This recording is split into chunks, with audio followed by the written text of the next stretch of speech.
बृहस्पतिवार व्रत की कथा। एक समय की बात है, एक गांव में एक साहूकार रहता था। उसके घर में किसी चीज की कोई कमी नहीं थी, परंतु उसकी पत्नी बहुत ही कंजूस थी। वो ना तो किसी भिक्षार्थी को भिक्षा देती और ना ही किसी साधु महात्मा का सम्मान करती, सिर्फ अपने कामकाज में लगी रहती। एक दिन एक साधु बृहस्पतिवार के दिन उसके दरवाजे पर आया और भिक्षा मांगी। तब वो स्त्री बोली कि मैं अभी तो घर का आंगन लीप रही हूँ, आप फिर कभी आना। साधु उसके दरवाजे से बिना भिक्षा के खाली हाथ ही चले गए। कुछ दिन के बाद वही साधु बाबा फिर आए और उसी प्रकार भिक्षा मांगने लगे। वो स्त्री उस समय अपने लड़के को खाना खिला रही थी, सो बाबा से कहने लगी, महाराज मेरे पास अभी समय नहीं है, इसलिए मैं आपको अभी भिक्षा नहीं दे सकती। उस दिन दूसरी बार उसके दरवाजे से साधु को बिना भिक्षा के खाली हाथ जाना पड़ा। फिर तीसरी बार साधु बाबा आए तो उसने उन्हें पहले की ही भांति उन्हें टाल दिया। किंतु इस बार महात्मा जी ने उसे कहा कि यदि ऐसा हो जाए कि तुम्हारे पास कोई काम न हो और अवकाश ही अवकाश हो तो क्या मुझे भिक्षा दोगी? साहूकारनी ने झट से हाँ कर दिया और साधु बाबा से उपाय पूछा तो वो कहने लगे कि तुम हर बृहस्पतिवार को बिस्तर से देर से उठो, घर में झाड़ू लगाकर कचरा जमा करके रख दो, बिना नहाए खाना खाना, अपने घर के पुरुषों से कहना कि बृहस्पतिवार को हजामत बनवाएं, खाना बनाकर चूल्हे के पीछे रखना, शाम को अंधेरा होने के बाद दीपक जलाना। यदि तुम ऐसा करोगी तो तुम्हारे घर में कोई काम नहीं रहेगा। उस स्त्री ने वैसा ही किया। दिन प्रतिदिन साहूकार को व्यापार में घाटा होने लगा और थोड़े दिनों में ही उनके यहाँ भोजन के लिए भी अन्न नहीं बचा। साहूकार धनवान से निर्धन हो गया। अब तो उनके खुद के भिक्षा मांगने के दिन आ गए थे। एक दिन वही साधु बाबा फिर से आए और उस स्त्री से भिक्षा मांगी तो वहां रो पड़ी और बोली, महाराज मेरे घर में तो स्वयं के खाने को ही अन्न नहीं है, तो आपको क्या दे सकती हूँ? उसकी बात सुनकर बाबा ने कहा, जब तुम्हारे पास सब कुछ था तब भी तुम कुछ नहीं दे पाती थी, और अब जब कुछ नहीं है तब किसी को कुछ दे भी नहीं सकती। अब तो तुम्हारे पास अवकाश ही अवकाश है, तब भी तुम प्रसन्न नहीं, तो बोलो अब तुम क्या चाहती हो? तब वो स्त्री हाथ जोड़कर बाबा से प्रार्थना करने लगी और बोली, बाबा मुझे अपने किए का पश्चाताप हो रहा है, मैं आपसे अपनी गलती की क्षमा मांगती हूँ। आप कोई ऐसा उपाय बताओ कि सब पहले जैसा हो जाए। मैं वचन देती हूँ कि अब कभी किसी साधु या अतिथि का अपमान नहीं करूंगी। तब साधु ने कहा, अब से हर बृहस्पतिवार को प्रातःकाल जल्दी उठकर स्नानादि से निवृत्त होकर घर को साफ करना तथा घर के पुरुषों से कहना कि हजामत न बनवाएं, भूखों को अन्न दान करना, सायंकाल दीपक जलाना और गुरुवार का व्रत करना। ऐसा करने से तुम्हारी सारी इच्छाएं पूरी हो जाएंगी। साहूकारनी ने वैसा ही किया और उसके घर में पहले की तरह धनधान्य हो गया।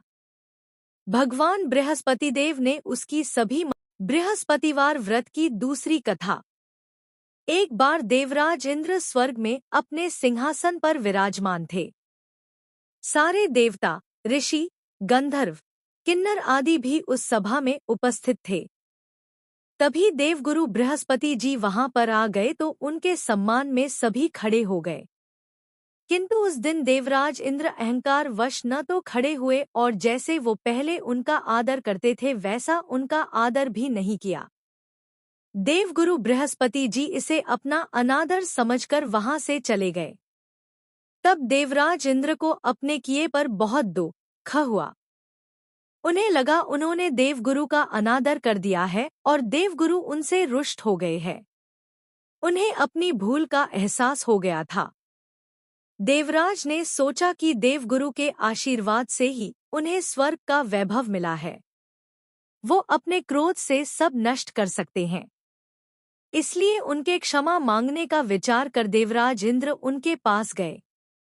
देवगुरु बृहस्पति जी ने अपने योगबल से जान लिया कि देवराज इंद्र उनसे क्षमा मांगने के लिए वहां आ रहे हैं, किंतु क्रोधवश उनसे भेंट न करने की इच्छा से देवगुरु वहां से अंतर्ध्यान हो गए। जब देवराज इंद्र को देवगुरु बृहस्पति वहां नहीं मिले तो वो निराश होकर वापस लौट गए। यह समाचार जब दैत्यों के राजा वृषवर्मा ने सुना तो उसने दैत्यगुरु शुक्राचार्य से भेंट की और उनकी आज्ञा से इंद्रलोक पर आक्रमण कर दिया।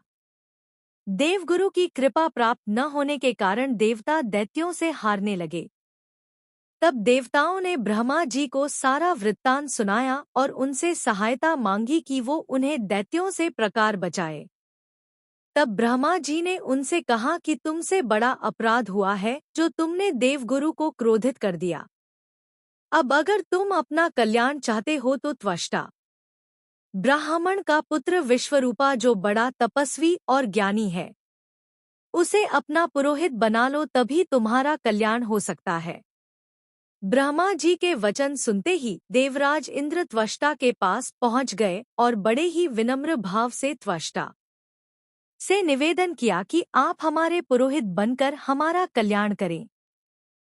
देवराज का निवेदन सुनकर त्वष्टा ने कहा कि पुरोहित बनने से तपोबल घट जाता है, परंतु आप इतनी विनती कर रहे हो तो मेरा पुत्र विश्वरूपा आपका पुरोहित बनकर आपकी रक्षा करेगा। पिता की आज्ञा से विश्वरूपा ने देवताओं का पुरोहित बनकर अपने पूर्ण प्रयत्न किए। प्रभु कृपा से देवराज इंद्र ने वृषवर्मा को युद्ध में परास्त करके अपने सिंहासन को पुनः प्राप्त कर लिया। त्वष्टा के पुत्र विश्वरूपा के 3 मुंह थे। एक मुंह से वह सोमपल्ली लता का रस पीते, दूसरे मुंह से मदिरा और तीसरे मुंह से अन्नादि का भोजन करते थे। देवराज इंद्र ने कुछ दिनों उपरांत विश्वरूपा से कहा कि मैं आपकी सहायता से यज्ञ करना चाहता हूँ। विश्वरूपा ने आज्ञानुसार यज्ञ प्रारंभ कर गया।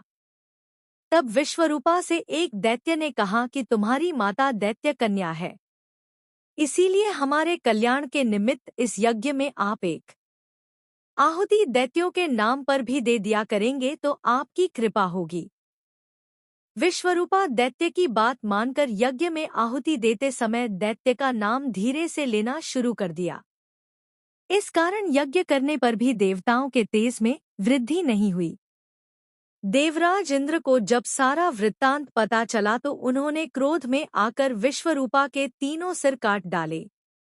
मदपान करने वाले मुहर से भंवरा, सोमपल्ली का रस पीने वाले मुख से कबूतर और अन्नादि खाने वाले मुहर से तीतर बन गया। ब्रह्महत्या के प्रभाव से इंद्र का स्वरूप ही बदल गया। देवताओं ने पूरे 1 वर्ष तक पश्चाताप किया पर फिर भी ब्रह्महत्या के पाप के प्रभाव से छूट नहीं पाए। तब सभी देवताओं ने ब्रह्मा जी से प्रार्थना की कि वह देवगुरु बृहस्पति जी को साथ लेकर उनकी सहायता करे। तब ब्रह्महत्या के पाप के 4 भाग किए, उसमें से 1 भाग पृथ्वी को दिया। इसी कारण धरती कहीं ऊंची तो कहीं नीची और कहीं बंजर होती है। ब्रह्मा जी ने पृथ्वी को यह वरदान दिया, धरती में जहां गड्ढा होगा वो समय आने पर स्वतः ही भर जाएगा। दूसरा भाग वृक्षों को दिया, जिस कारण उनमें से गोंद बहता है और गूगल के अतिरिक्त सब गोंद अशुद्ध माने जाते हैं। ब्रह्मा जी ने वृक्षों को यह वरदान दिया कि ऊपर से सूखने पर भी जड़ फिर से फूट जाती है। तीसरा भाग स्त्रियों को दिया, जिस कारण स्त्रियां हर महीने रजस्वला होती है। प्रथम दिन वो चांडालिनी, दूसरे दिन वो ब्रह्मघातिनी और तीसरे दिन वो धोबिन के समान रहकर चौथे दिन शुद्ध होती हैं। ब्रह्मा जी ने स्त्रियों को संतान प्राप्ति का वरदान दिया। चौथा भाग जल को दिया, जिस कारण जल के ऊपर फेन और सिवाल आदि आ जाते हैं। ब्रह्मा जी ने जल को यह वरदान दिया कि उसे जिस चीज में डाला जाएगा उसका भार बढ़ जाएगा। देवराज इंद्र को इस प्रकार से ब्रह्महत्या के पाप से मुक्ति मिली।